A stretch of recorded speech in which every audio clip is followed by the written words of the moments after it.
For hours it stared. I opened my eyes. 1,000 pesos lay on the dresser. 1,000 pesos for the horror I had endured. I took it and did not look back as I left. A week had passed since the night I spent there. Although my money was gone now, spent over things I can't even remember, the memories from that night had not.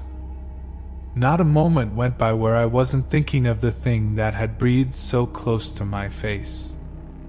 Could I have been imagining it?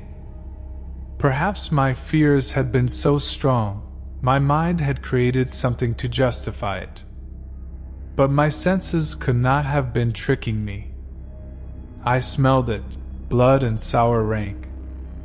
I felt it, warm breath on my face.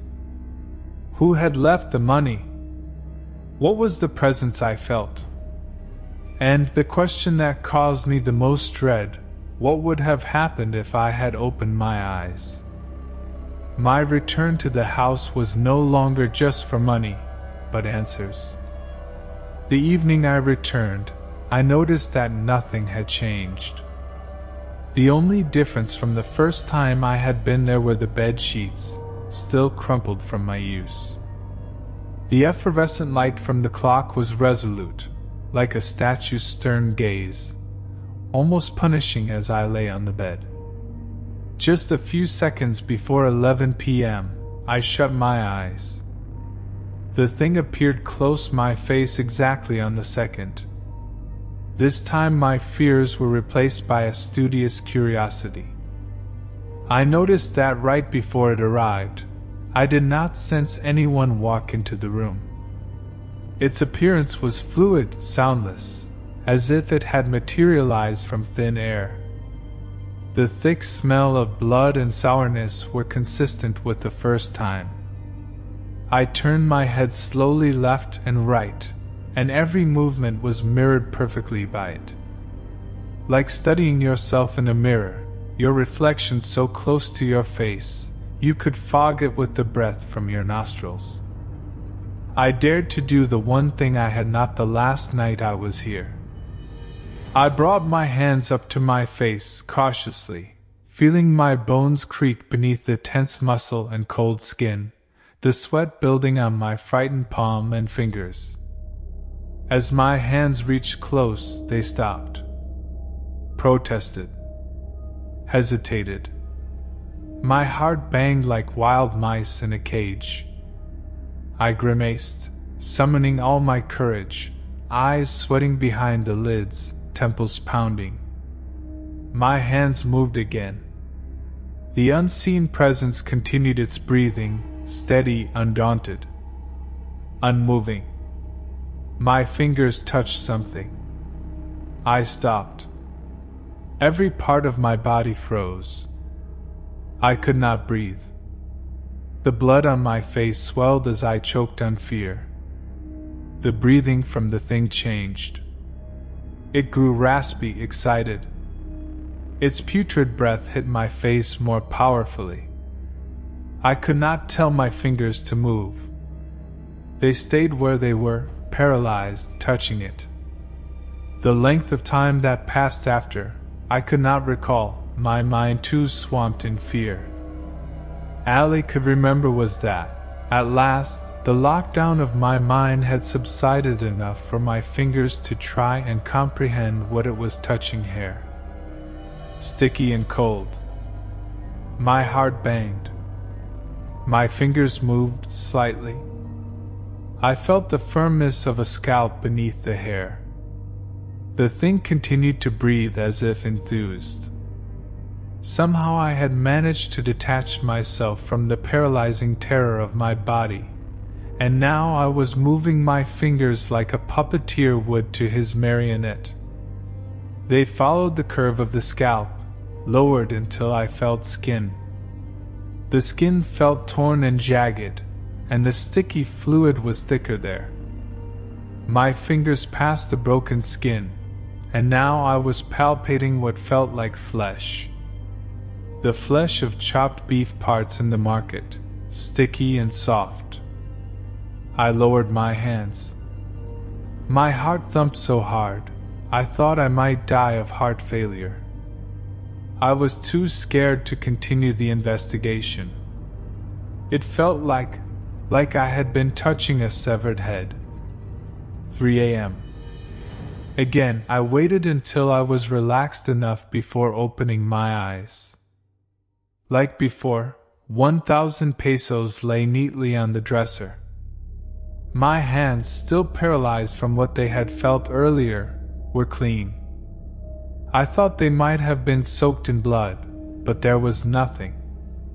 I ran from the house, terrified. Perhaps a ghost was haunting the building, and I promised never to return, no matter how much I needed the money. But that was a month ago. My roommates and I had taken a turn for the worst.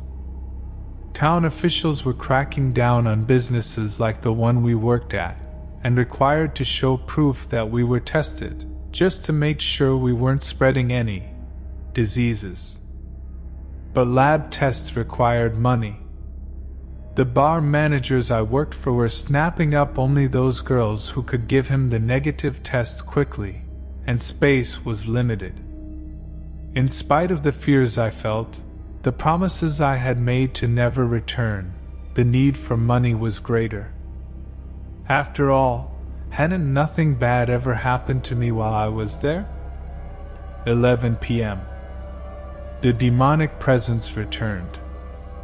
I grimaced my eyes tight, determined not to let it scare me. I told myself the job was easy. Keep my eyes closed from 11 to 3, and I will be paid handsomely. I suppose I had gotten used to the presence, for only a few hours into the night, I found myself fighting the urge to sleep. The rhythm of its breathing lulled me.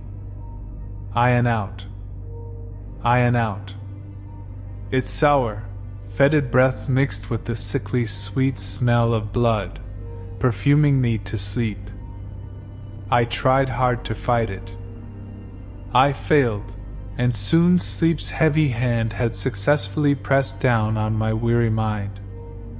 The girl in my dream was pretty. Slim body, short. Hair long and straight, as dark as the skies in the province. Eyes deep and shadowy. She watched me as I slept. South close to my face. I could place a hand to her cheek and ask why she was there. "Leave," she whispered. "Leave." Her face grew distorted, and then she started making choking, gagging sounds. I sat up with horror and watched as her skin turned to a ghastly blue. Her eyes bulged and turned red. She was trying to scream, say something, but all I could hear were the hoarse, ragged breathing sounds that watched me. Watched me as and I was awake. By some miraculous reason, I had not opened my eyes, but the room was filled with the same choking, gasping noises I had heard in my dream. The floors shook as if there was some violent commotion happening in the room with me, and then silence. Only my beating heart banged in my ears. Still I did not open my eyes. Not now. Not until I could hear the alarm so I could safely take the money and leave. But it did not end there. The next sound I heard sickened me more than anything I had ever experienced. A rhythmic, moist sound, like someone carving flesh with a saw. And then dripping. A thump as something heavy hit the floor. I heard footsteps, heavy and slow, headed my way. Every inch of my body screamed to open your eyes. Run! I was shaking, sweating, so fear-stricken like a bellowing animal held upside down before its throat was slit. The footsteps kept coming. Breathe. Breathe. I couldn't. I needed to run. But I couldn't. I was afraid. I'd lasted for too long keeping my eyes closed. I couldn't open them, no matter how insane it sounded. The footsteps stopped, right next to the bed I lay on. The thing was once more pressed close to my face, breathing, gasping. It felt like my muscles would snap under the tension. My fear was like 1,000 knives angled toward my body, the slightest move threatening to kill me. Minutes stretched on, slowly, cruelly. I wanted out. Out of everything. The room. The need for money. The nights with strangers and terror of it all. Call girl. I wanted out. Out. Out. And then, a blessing like the sun after a typhoon. The sound of the alarm clock. 3 a.m. I opened my eyes and found myself in an empty room. There was nothing there. Nothing on the floor where I had heard someone screaming and their body being carved. The money on the dresser, but it didn't matter. I didn't even grab it. I fled out of the house like a beaten dog. I could not sleep for the rest of the night. The next morning I sought out some answers to the house I had been visiting. The town captain believed my story that I was sent by a wealthy family to find out if the house was for sale and check if there was any history behind it. Years ago, a wealthy man once lived there. He was quiet and kept to himself, seemed to cause no harm to anyone. Every once in a while he took in a call girl to keep him company for the night, but many men did the same. Not much to be suspicious about, until the neighbors smelled something foul coming from his home. They found him in his room with the headless body of a girl on the floor. Who knows how long he had been there with the body, maybe days. He was standing still, like an upright coffin, and in his outstretched hand was the girl's head. He wouldn't put it down, just held it out, so steady and still, his expression dead. They shot him right there. The captain opened a drawer and drew out a file. This is a photo of the girl they believed was killed. She was an orphan, only 16. Probably did what she did for the money. The other girls who worked with her said she had been with the man 2 other times. It was on the 3rd night when he killed her. Here, take it. She was the same girl from my dream, but what chilled me more was the sweater she wore in the photo. White and soft. The same one I had found in the second-hand store with the note in the pocket. I thanked the captain, barely able to let out the words. When I returned to my shanty later that day, I discovered that the white sweater had disappeared from my closet, and so did the note.